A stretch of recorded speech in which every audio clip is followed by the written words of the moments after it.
Hello everyone, ICT virtual classes में मैं योगेश खेमनी आपका स्वागत करता हूं। तो जैसा कि आप जानते हैं, हम औसत चाल के बारे में पढ़ रहे थे, एवरेज के बारे में पढ़ रहे थे। आज हम बात करेंगे वेलोसिटी के टाइप्स पर, और जैसे कि वेलोसिटी पे भी हम एवरेज वेलोसिटी पे पहुंच गए। तो जैसा हमने एवरेज स्पीड में पढ़ा था, वही कॉन्सेप्ट एवरेज वेलोसिटी पर भी लगेगा।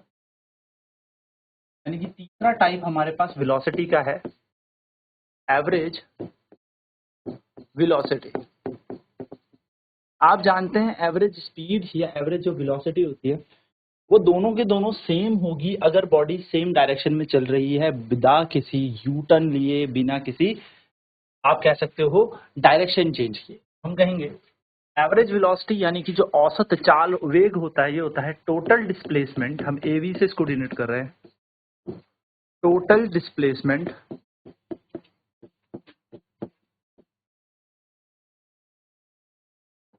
Upon total time. यानी कि औसत वेग जो होता है वो होता है कुल विस्थापन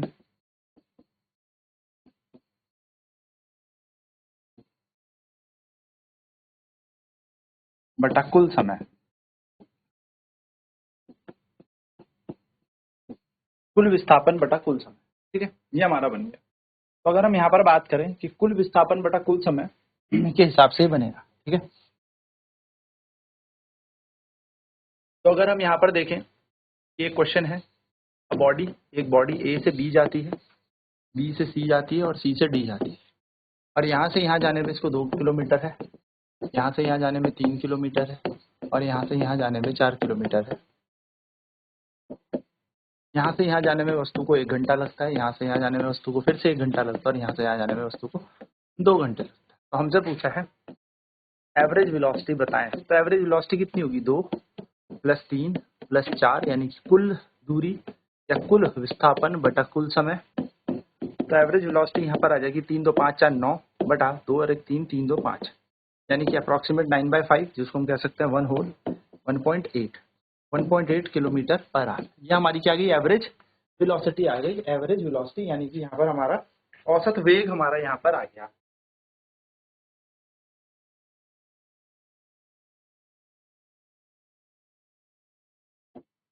अब बॉडी, अच्छा मैं यहाँ पर इसी क्वेश्चन में आपसे इसी ऐसे ही एक क्वेश्चन देता हूँ। अब जरा यहाँ पर देखिए, हमने यहाँ पर एवरेज वेलोसिटी निकाली है। दोस्तों, अगर मैं आपसे यहाँ पर एवरेज स्पीड पूछता, यानी कि मैं आपसे यहाँ पर औसत चाल पूछता, तो भी आप यही करते, कुल दूरी बटा कुल समय। यानी कि यहाँ पर आपकी औसत चाल भी कितनी आनी थी? आपकी औसत चाल भी यहाँ पर 1.8 किलोमीटर प्रति घंटे ही आनी थी, है ना। यही आपकी औसत चाल भी आती, यानी कि आपकी एवरेज स्पीड भी आती। और अगर मैं इस क्वेश्चन को इस तरीके से देता कि एक बॉडी ए से बी गई, देन बी से सी गई, एंड देन सी से बी वापस आ रही है। ए से बी 2 किलोमीटर, बी से सी मान लेते हैं हम 3 किलोमीटर, और सी से बी भी 3 ही किलोमीटर। जाते वक्त इसको यहाँ से यहाँ तक 1 घंटा लग रहा था, ए से बी पहुंचने में, बी से सी जाने में 2 घंटे, और वापस सी से बी आने में भी इसको 2 घंटे। अब अगर मैं आपसे यहाँ पर एवरेज स्पीड पूछता हूँ, औसत चाल, तो आप बोलेंगे सर टोटल डिस्टेंस, औसत चाल होगी टोटल डिस्टेंस, कुल दूरी बटा कुल समय, total time.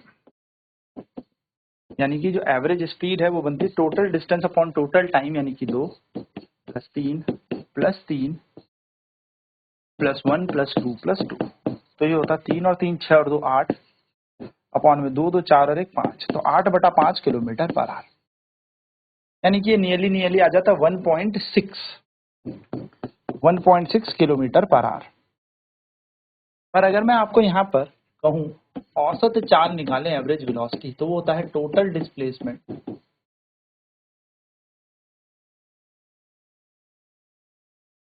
Upon total displacement upon total time. यानी कि एवरेज वेलोसिटी होती है, टोटल डिस्प्लेसमेंट कितना होगा? 2 + 3। अब क्योंकि ये वापस चला गया, दिशा परिवर्तित कर दी इसने, दिशा बदल दी, तो -3। अब डिवाइड होगा 1 + 2 + 2। 3 और 3 कट गया, तो एवरेज वेलोसिटी कितनी आएगी? यहाँ आ जाएगी 2/5। तो 2/5 यानी कि 0.4 किलोमीटर पर। यह हमारे पास क्या बन जाए? अब इस केस में आप देख पा रहे होंगे, क्वेश्चन तो सेम है, लेकिन औसत चाल और औसत वेग अलग अलग है। पर इस क्वेश्चन में दोनों के दोनों समान थे।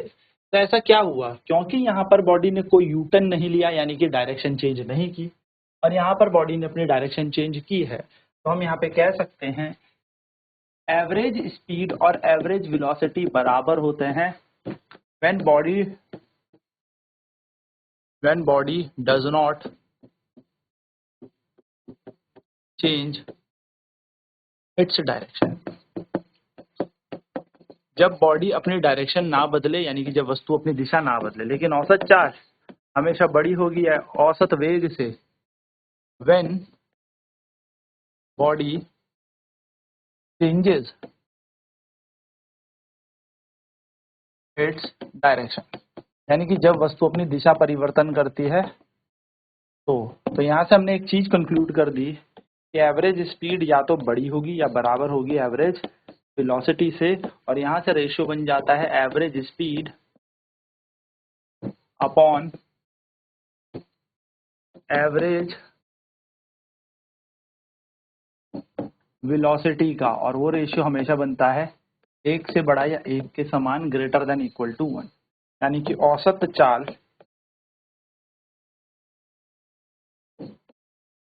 बटा औसत वेग का अनुपात हमेशा 1 से बड़ा या 1 के समान होता है। चलिए फटाफट नोट करते हैं, फिर बढ़ते हैं आगे की तरफ।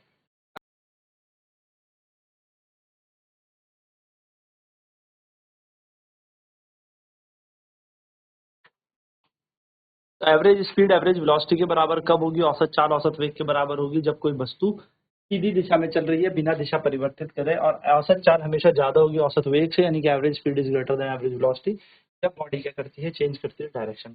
छोटी छोटी सी दो बातें याद रखना, यहाँ से इसका रेशियो बन जाता है that average speed upon average velocity is always greater than 1, यानी कि औसत चाल बटा औसत वेग का अनुपात हमेशा 1 से बड़ा या 1 के समान होता है। ठीक है, ये आपसे कई बार रेशियो पूछा जाता है आपके exam.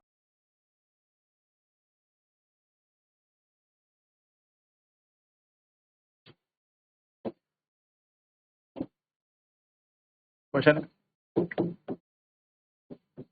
a boy goes from his home school. A boy goes from his home to school at speed of 60 kilometer per hour and return his home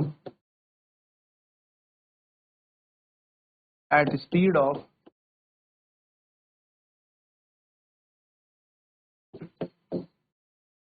40 kilometer per hour. Find the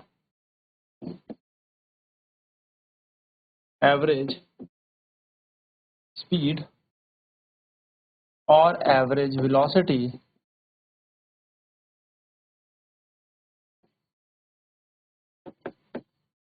of the body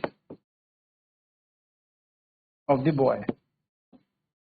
एक लड़का अपने घर से school जाता है 60 kilometre प्रति घंटे की चाल से, और घर आता है स्कूल से 40 किलोमीटर प्रति घंटे की चाल। तो औसत वेग और औसत चाल ज्ञात करें। तो घर से स्कूल जब वो लड़का जाता है तो स्पीड होती है 60 किलोमीटर पर आवर। ठीक है, हम लिखेंगे, मान लेते हैं ये जो डिस्टेंस है घर से लेके स्कूल तक का वो है डी, और जब स्कूल से घर आता है तो स्पीड होती है तब 40 किलोमीटर प्रति घंटे की चाल। तो अगर मैं यहाँ पे देखूं, तो अगर हम देखें तो हम लिखेंगे distance from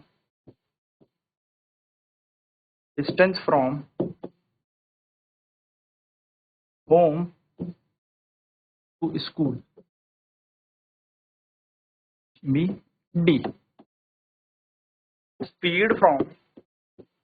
speed of boy from his home to school वो हमें दे रखी है 60 kilometre per hour. Time from time taken by boy, time taken by boy from his home to school. तो घर से स्कूल पहुंचने का जो टाइम है वो t1 मान लेते हैं। तो टाइम जो होता है वो होता है डिस्टेंस अपॉन स्पीड। टाइम 1 हो गया हमारा डिस्टेंस अपॉन स्पीड। पहली इक्वेशन बन गई। फिर लिखेंगे distance from school to home. Distance from school to home. School से घर तक का डिस्टेंस फिर कितना है d। Speed of boy from school to home. School से घर जाने तक की जो स्पीड है वो है 40 किलोमीटर पर आवर। मैं लिखूं टाइम, अब हम मान लेते हैं time taken by boy from school to home. School से घर पहुंचने का टाइम तो t2 मान लेते हैं। तो टाइम बराबर क्या होता है डिस्टेंस अपॉन स्पीड। ये हमारे पास दूसरी इक्वेशन बन गई। अब हम जानते हैं हमें एवरेज स्पीड निकालनी है। एवरेज स्पीड का फॉर्मूला हमें पता है टोटल डिस्टेंस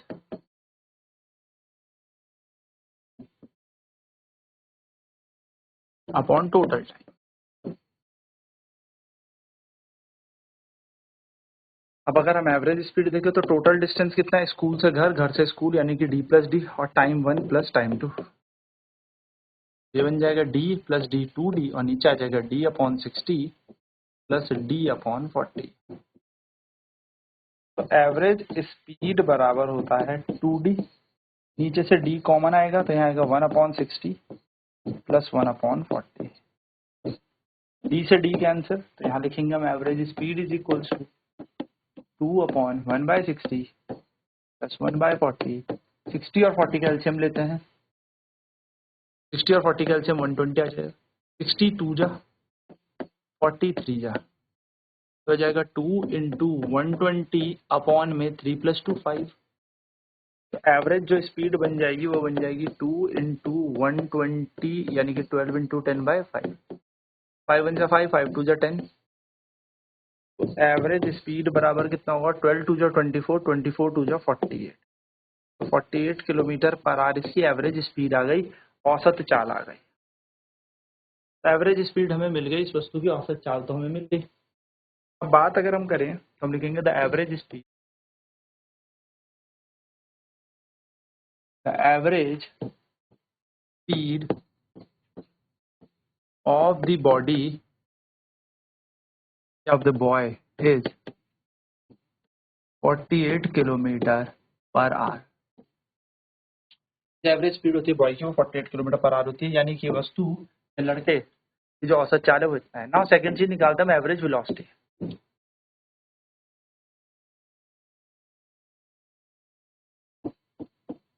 एवरेज वेलोसिटी औसत चाल। हम जानते हैं एवरेज वेलोसिटी होती है टोटल डिस्प्लेसमेंट या टोटल चेंज इन डिस्प्लेसमेंट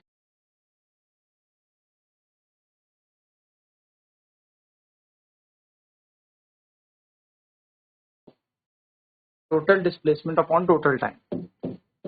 अगर हम डिस्प्लेसमेंट को देखेंगे तो जाने का d और वापस आ गया तो माइनस का d। टाइम हमारा t1 प्लस t2 था तो देखेंगे तो एवरेज वेलोसिटी तो 0 आ गई। तो हम यहाँ पर देखेंगे कि एवरेज वेलोसिटी यानी कि औसत वेग कितना आ गया 0। बोलेंगे द एवरेज